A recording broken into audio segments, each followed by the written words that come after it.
For 7 endless days, I couldn't reach my parents. No calls, no messages, just silence thick and unnatural. At first, I tried to convince myself they were busy, maybe on a short trip. But by day 7, something inside me snapped. I packed a bag and drove all night, my mind racing with every terrible possibility I refused to say out loud. When I arrived, their house was dark. The front door hung open like a mouth mid-scream. Inside ruin, broken glass glittered under the moonlight. My mother's favorite vase lay in shards beside a toppled chair. "Mom?" I whispered. No answer. Then, I heard a soft, trembling sound coming from the hallway closet. Breathing. Slow, uneven, human. I froze, my pulse hammering in my throat. Something or someone was inside. And in that moment, I realized, whatever was waiting for me behind that door would change everything. My name is Olivia Hart, and until last night, I thought I had outgrown fear. I live in Los Angeles now, surrounded by noise and neon, but I grew up in a quiet Nevada town where everyone knew everyone else. Back then, our little grocery store on Maple Street was my whole world. My parents, Richard and Elaine, worked from dawn till nightfall, serving the same loyal customers for 30 years. They were kind, humble people too. Kind, maybe. And then there was Ethan, my younger brother, the golden child, the boy who could do no wrong. He had that smile that could melt hearts, that charm that turned trouble into misunderstanding. When we were kids, I'd clean the shelves after school while Ethan sat on the counter eating free candy, Mom laughing like it was the cutest thing in the world. Me? I was the responsible one. The voice of reason, the boring sister. I tried not to mind, I really did, but every time Ethan got away with something, a little part of me hardened. When I moved away for college, I told myself it was for opportunity, but deep down, I just needed to breathe somewhere that didn't smell like guilt and spilled beer. Life in LA was loud, exhausting, but mine. I built a career as an event planner, worked 16-hour days, and told myself I'd made it. I'd escaped. But escape is a funny word. You can run for miles and still carry the same ghosts. A few months ago, Dad called me late at night.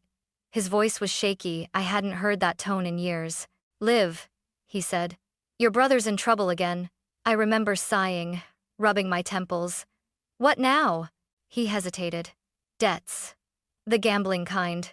But don't worry, we'll fix it." "Dad," I warned, "don't give him money again." He didn't reply. Just a long pause before he whispered, "He's still my son." That call haunted me for weeks. I knew how this story went, I'd seen it too many times. Ethan would promise to change, my parents would believe him, and then everything would fall apart again. Still, I didn't call back. I didn't check in. I buried myself in work and told myself it wasn't my problem anymore. And yet, when they stopped answering the phone, when the silence stretched past reason, I knew I couldn't ignore it. Not this time. Because somewhere deep down, I felt it. The quiet wasn't peaceful. It was wrong. It started small, an unanswered call on a Monday afternoon. I was in the middle of a client meeting when Mom's name flashed on my phone. I told myself I'd call her back later. When I finally did that evening, the line rang and rang before dropping into voicemail. "Hey Mom," I said lightly. "Sorry I missed you. Call me back, okay?" She never did. By Tuesday, I'd called 3 times. No answer. Wednesday, I texted Dad. "You guys okay? Haven't heard from you." The message was delivered but never read. That was when unease started to creep in, a cold, slow ache under my ribs. Thursday came and went. I called the store. No one picked up. Friday morning, I checked the local news online, half expecting to find something: a storm, a power outage, anything. But Reno was quiet. Too quiet. Saturday night, I sat on the edge of my bed, staring at my phone as if I could will it to ring. Every time I tried to sleep, my mind replayed Dad's voice from that last call. "He's still my son." Sunday afternoon, I opened the store's Facebook page. The latest post froze my blood. "Closed this week due to family matters. Thank you for understanding." My parents never closed the store. Not for sickness, not for vacations, not even after Dad's heart scare 3 years ago. For them to shut it down completely? Something was wrong. I grabbed my phone and dialed Mrs. Collins, our old neighbor. She answered on the second ring, her voice tight. "Olivia, I'm glad you called. I've been worried sick." "What's going on?" I asked. "The store's been closed all week. The lights are off, and—" She hesitated, voice lowering. "I saw Ethan there 2 nights ago." My breath caught. "Ethan? Are you sure?" "As sure as I'm standing here. He was with 2 men rough-looking. They parked a black truck outside, stayed about half an hour. Then they left. I thought maybe your parents were helping him again." My stomach twisted. "No, Mrs. Collins. They wouldn't—" But even as I said it, I knew she was right. They would. They always did. After the call, I just sat there, staring at the wall, the words rough-looking men echoing in my head. That night, the sky over Los Angeles glowed orange from the city lights. I threw some clothes into a duffel bag, my hands shaking so badly I could barely zip it. "Not again," I whispered to myself. "Please, not again." And before I could talk myself out of it, I grabbed my car keys, slammed the door behind me, and started the 7-hour drive back to Nevada, back to the house where silence had started to sound like a scream. The drive from Los Angeles to Reno felt endless. The desert stretched around me like a hollow grave, miles of nothing but sand, wind, and the low hum of the highway. My hands were tight on the wheel, knuckles pale in the dashboard light. Every mile felt heavier than the last. By the time I crossed into Nevada, it was nearly midnight. The town sign, "Welcome to Maple Street," flickered weakly under the yellow glow of a single lamppost.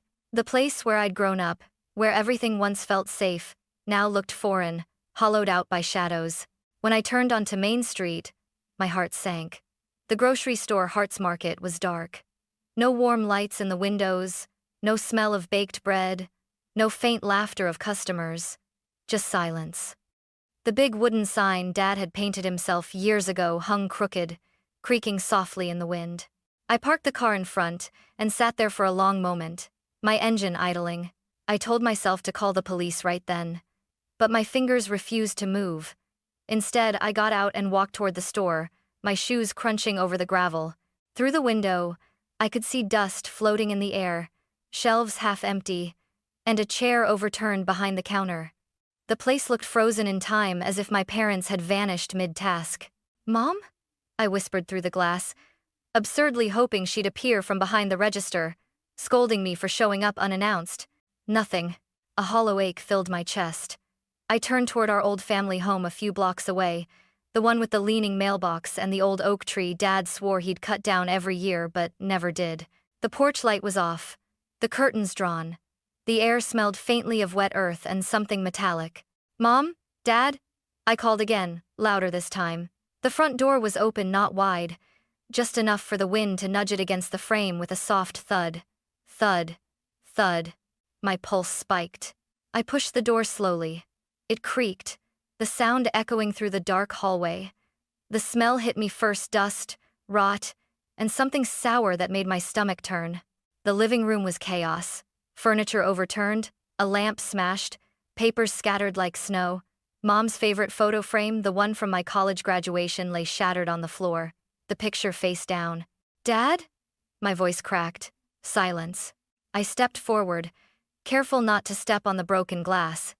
Then I noticed something: faint, muddy footprints leading down the hallway. They were big. Not Mom's, not Dad's.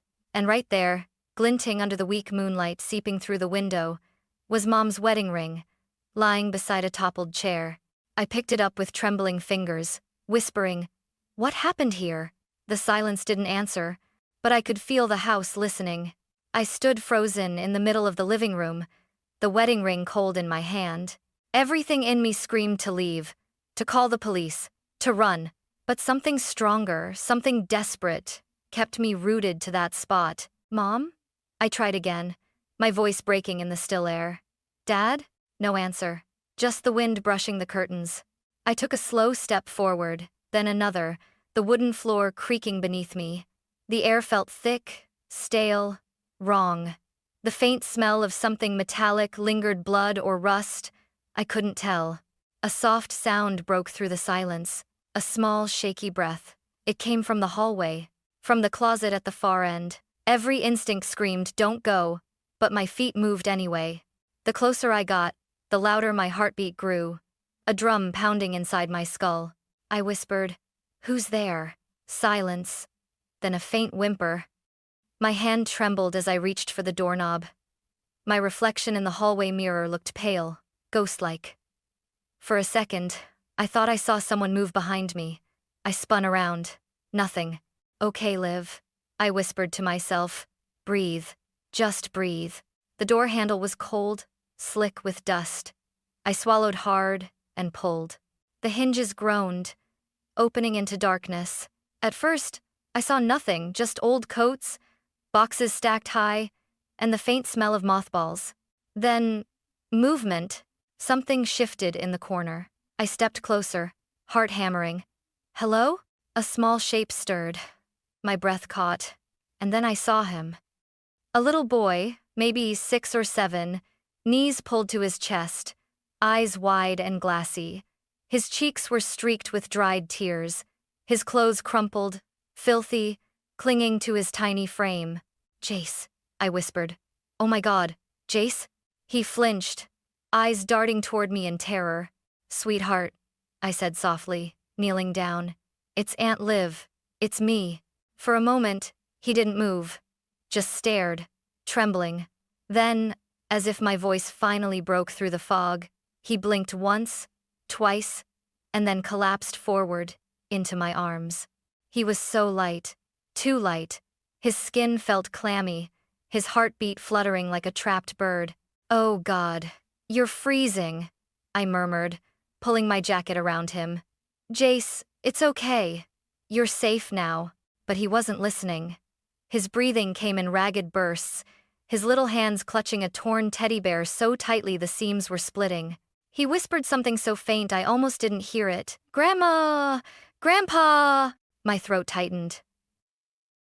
"Where are they, sweetheart? Where's Grandma and Grandpa?" He shook his head violently, sobs racking his tiny body. I held him close, my own tears burning hot. "Shh, it's okay, baby.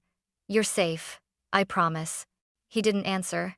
He just buried his face in my shoulder and went limp. For a moment, the house was completely silent again except for my own shaking breath. I pressed my ear against his chest. He was alive, but weak. I had to get him help. I stood up, cradling him in my arms. His small fingers clung to the fabric of my shirt as if letting go meant falling back into the nightmare. As I stepped toward the front door, the hallway light flickered. Once, twice, and then I heard something upstairs. A slow, deliberate creak. I froze. Someone or something was still in the house. Every hair on my body stood on end. My heart thudded so loudly I thought whoever was up there could hear it too. I backed toward the door, whispering, "It's okay, Jace. Hang on, honey. We're getting out."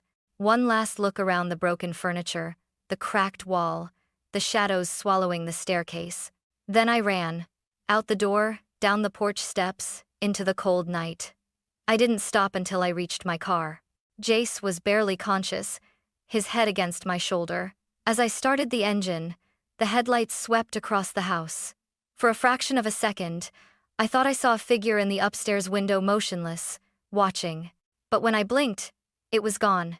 And all that remained was the echo of my own voice, whispering into the dark. I should have called the police first. At the hospital, the white lights felt too bright, too clean, like they were trying to erase what I'd just seen. Jace lay motionless on the gurney, his little hand clutching that torn teddy bear even as the nurses worked around him. "He's severely dehydrated," one nurse murmured. "Malnourished too, probably hiding for days." Days. The word hit like a knife. He had been alone in that nightmare of a house for days. I stood in the hallway, numb, the smell of antiseptic making me dizzy. When the doctor came out, he said Jace would recover physically but emotionally. "He's in shock. We'll keep him for observation." I nodded, unable to speak. My throat burned with guilt. I had left my parents to handle everything, and now, the automatic doors hissed open behind me. A man stepped in mid-40s, broad-shouldered, wearing a dark jacket and a tired expression. "Olivia Hart?" he asked, flashing a badge. "Detective Mason Turner, Reno Police Department." I exhaled shakily. Thank God. Please, you need to go to their house. My parents are gone. Everything's. I already have a team there, he interrupted gently. Let's start from the beginning. Tell me everything, I told him. About the calls, the store being closed, the broken furniture, the footprints, the ring and the sound from the closet. He listened in silence, jotting notes, only breaking eye contact to glance toward Jace through the glass. When I mentioned my brother, Mason's pen stopped. Ethan Hart, you're saying he was seen at the store recently? Yes, I said quickly. Our neighbor, Mrs. Collins, she saw him with 2 men a few nights ago. Mason's jaw tightened. Do you know who these men are? No, I said. But I can guess why they were there. He nodded grimly. Debts? I looked away. Always debts. Mason made a call. Get forensics to check for prints, shoe sizes, any trace of forced entry, he said. Then he turned back to me. And Miss Hart, I'll need you to stay in town. We may have to ask the boy some questions once he's stable. My stomach twisted. He's 6 years old, detective. He's terrified. I know, Mason said softly. But he might be the only one who saw what happened. A few hours later, he drove me back to the house. The flashing red and blue lights cast eerie shadows across the yard. Yellow tape stretched across the porch like a wound. Inside, officers moved quietly, photographing the mess. One of them called out, "Detective, you'll want to see this." In the kitchen, near the back door, a small smear of blood glistened under the flashlight. Next to it, a wallet. Mason knelt, opened it, and his expression darkened. He handed it to me. Inside, beneath an old ID card, was a photo I knew too well, Ethan, grinning beside my parents, taken years ago at a barbecue. My stomach dropped. Looks like we found your brothers, Mason said. I stared at the wallet in his gloved hand, my voice barely a whisper. Then he was here. And in that instant, the silence of the house no longer felt empty. It felt haunted. Jace didn't wake until the next morning. When he did, he looked small and lost under the hospital blankets, his brown hair sticking to his forehead, his lips pale. The heart monitor beeped softly beside him, steady, fragile. I sat by his bed, clutching a paper cup of cold coffee. My hands wouldn't stop shaking. "Hey, sweetheart," I whispered, brushing his hair back. "It's Aunt Liv. You're safe now, okay?" His eyes fluttered open. Confusion flashed across them before recognition slowly settled. "Aunt Liv?" I smiled through tears. "Yeah, it's me." He blinked, his voice barely a whisper. "Where's Grandma?" The question sliced through me. I swallowed hard. "We're trying to find her, baby. The police are helping." Detective Mason stepped closer, his notebook in hand, speaking softly. "Hey there, Jace. My name's Mason. I'm just here to talk, okay? You don't have to be scared." "Help." Jace clutched his teddy bear tighter. His tiny fingers trembled. Mason kept his tone gentle. "Can you tell me what happened at the house?" For a long moment, the only sound was the hum of machines. Then, in a trembling voice, Jace began. "Daddy came late at night." His lip quivered. He was mad. Grandma told him to leave, but he yelled. Grandpa yelled too. Then, he stopped, breathing unevenly. I squeezed his hand. "It's okay, sweetheart. You're doing great." "There was a loud crash," he whispered. "The table broke. Grandma screamed. Daddy pushed Grandpa, and then..." His little face crumpled. "And then everything went quiet." Tears spilled down my cheeks before I even realized I was crying. Mason spoke softly, steady but grave. "Did you see anyone else, Jace? Was anyone with your daddy?" The boy nodded. 2 men. They had tattoos. One had a snake on his neck. They were scary. He buried his face in the teddy bear, his voice muffled. "I ran. I hid in the closet. I heard glass breaking, and Grandma crying. And then, nothing. I couldn't breathe. The air around me thickened, pressing on my chest." Mason gave me a look, one that said everything without words. Jace's sobs grew louder until his little body shook. "Is Daddy in trouble?" I took his face in my hands, tears streaking my cheeks. "Sweetheart, Daddy made some bad choices. But you did the right thing, hiding. You're so brave, Jace. So brave." He nodded weakly, eyes wide with fear and guilt, far too heavy for a child. Mason closed his notebook and stood. "We'll find your dad," he said quietly. "You have my word." After the detective left, I stayed beside Jace, watching his breathing slow as he drifted back into sleep. My reflection in the window looked like a stranger, hollow eyes, smeared mascara, haunted by the truth I didn't want to say out loud. Ethan wasn't missing. He was running. And if what Jace said was true, my parents weren't missing either. They were gone. The realization hit like a physical blow. My body shook, not from fear this time, but from anger, raw, consuming anger. I pressed my hand to the glass, staring out at the morning light creeping over Reno. "You did this, Ethan," I whispered. "You brought this to our family."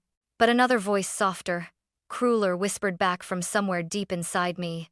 "You knew what he was, Olivia. You just didn't stop him." That thought followed me long after I left the hospital. A ghost I couldn't silence, no matter how hard I tried. 2 days later, Detective Mason called. His tone was tight, like someone holding his breath. "Olivia," he said, "we found something in your parents' house. I think you need to see it yourself." I didn't hesitate. When I arrived, the yellow police tape still fluttered in the cold wind. Inside, the air felt different, heavier, like the walls themselves knew what had happened. Mason led me to the living room, where everything was still in ruins, and then toward my father's study. On the old wooden desk, worn smooth from years of use, lay a single envelope. My name was scrawled across it in my father's handwriting. "Olivia." I felt my knees weaken. "Where did you find this?" "In the top drawer," Mason said. "It was tucked under a ledger book. I think he left it for you." My fingers trembled as I reached for it. The paper was yellowed, the ink smudged, as if written in a rush. "Take your time," Mason said softly, stepping back. I unfolded it, my hands shaking so violently I almost tore it. "Liv, if you're reading this, things have gone too far. We've tried to help your brother. God knows we did. But Ethan isn't the boy we raised anymore. He's desperate, dangerous. He's been coming to the house with men who scare your mother to death. He says he'll sell the store, that it's the only way to pay them back. We refused. He threatened us. We're scared, Liv. If anything happens to us, take care of Jace. He's innocent. And please, forgive us. We failed to protect you both from him." The letter blurred as tears filled my eyes. My chest tightened until I could barely breathe. Dad's voice echoed in my head. "He's still my son," I whispered. "You kept forgiving him, even when it killed you." Mason watched quietly, giving me space. Then he said gently, "We traced Ethan's car to a motel on the outskirts of town. We're moving in tonight. I thought you'd want to know." I nodded, wiping my eyes. "I'm coming with you." He hesitated. "Olivia." "No." My voice was sharp. "I've run away from this long enough." That night, the Reno air was icy, the kind that cuts straight through your coat. The motel was a rundown dump with flickering neon lights that read vacancy in red. Police cruisers lined the parking lot, their engines humming quietly. Mason looked at me from across the hood of his car. "He's inside. Room 12, my pulse thundered. "Is he armed?" "Maybe. We're going in slow." They approached the door in formation. I stood a few feet back, my breath fogging in the cold air. My mind raced, part of me still praying they were wrong, that somehow my brother wasn't the monster the evidence made him out to be. A loud bang, the door burst open. Shouting. Footsteps. Then silence. Moments later, 2 officers emerged, dragging Ethan in handcuffs. His clothes were wrinkled, his eyes bloodshot, his face hollow. When he saw me, he froze. "Liv?" My throat tightened. "You killed them." He shook his head weakly. It wasn't supposed to happen like that." Mason stood nearby, stone-faced. "Let him talk," he said. Ethan's words spilled out like poison. "I just wanted money, that's all. I thought Dad would help me again." He refused. He said he was done cleaning up after me. His voice cracked. "I lost control, okay? I didn't mean to hurt them." I stared at him, shaking. "You lost control? You beat them, Ethan. You left their grandson hiding in a closet for days." He looked down, tears forming in his bloodshot eyes. I panicked. I called some guys from the casino. They helped me move them. I didn't know what else to do. I took a step closer until we were only a few feet apart. You didn't just destroy them, Ethan.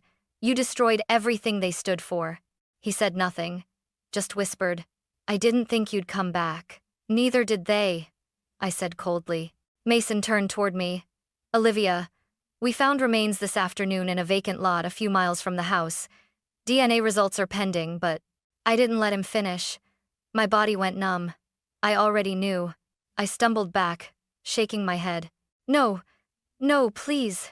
Mason's voice softened. I'm sorry. Ethan's knees buckled, and he fell forward, sobbing. I didn't mean to kill them. I wanted to scream, to hit him, to make him feel even a fraction of the pain he'd caused, but I couldn't move. Instead, I whispered, You didn't just kill Mom and Dad. You killed the part of me that still believed you could be saved. For a long moment, there was only silence. Then Mason ordered the officers to take him away. As they dragged Ethan toward the squad car, I stood in the cold night, watching the brother I used to protect now just a shadow in handcuffs. Mason approached quietly. You did the right thing coming back, he said. I turned to him, my voice raw. No, detective, the right thing would have been stopping him years ago. And as the red and blue lights flashed against the motel's cracked walls, I finally let the tears fall. Because this wasn't just the end of a case, it was the end of a family. The funeral was small, quiet, just the way Mom would have wanted. White lilies lined the caskets, the church smelled faintly of wax and rain, and the air hung heavy with the kind of silence that makes your chest ache. I stood between two headstones, my hand resting on the coffin where both my parents lay side by side. Jace was beside me, his tiny hand gripping mine. He didn't cry, he just stared, wide-eyed and pale, clutching that worn teddy bear like it was the only piece of safety left in the world. When the priest's voice faded into the hum of the wind, Jace whispered, Aunt Liv, are Grandma and Grandpa in heaven? I knelt, brushing a tear from his cheek. Yes, sweetheart, they are. And they're watching us right now. He nodded slowly, still holding my hand. Then I'll wave so they know we're okay. And he did, lifting his little arm, waving into the cold, gray sky. My heart broke and healed all at once. After the funeral, I packed up what was left of the house. The shelves were empty, the walls bare, but the ghosts lingered memories, clinging like dust. Dad's work gloves, still hanging on a nail by the back door. Mom's recipe book, pages smudged with flour and love. I couldn't stay there. The house that once felt alive now felt like a tomb. So, I sold the store, the house, everything. The money went into a fund for Jace's future, a promise I made in front of their graves. He'll never grow up like Ethan did, I swore silently. He'll know love, but he'll also know limits. We moved to Los Angeles. I found a small apartment on the edge of the city, where the noise of traffic fills the spaces silence used to haunt. Jace started school again. The first few nights, he woke up screaming, calling for his grandparents. I'd rush into his room, hold him until his breathing slowed, whispering, You're safe now. I'm here. I'm not going anywhere. Weeks passed. The nightmares grew shorter, the smiles longer. One evening, as the city lights blinked below our window, Jace tugged on my sleeve. Aunt Liv? Yeah, buddy? He looked up at me with those same soft brown eyes Mom used to have. Can I stay with you forever? I pulled him into a hug, my throat tightening. Forever, sweetheart. You and me always. That night, after he fell asleep, I stood by the window, looking at the endless stretch of city light. For the first time in months, I felt something I hadn't dared to before. Peace. I still dream of the old house sometimes, of the creaking door, the smell of bread, and the faint sound of laughter from years ago. But when I wake, I don't cry. Because I finally understand what Mom and Dad meant in that letter. Love isn't just forgiveness, it's responsibility. It's choosing who to save before it's too late. And though I couldn't save them, I saved him. That's what remains.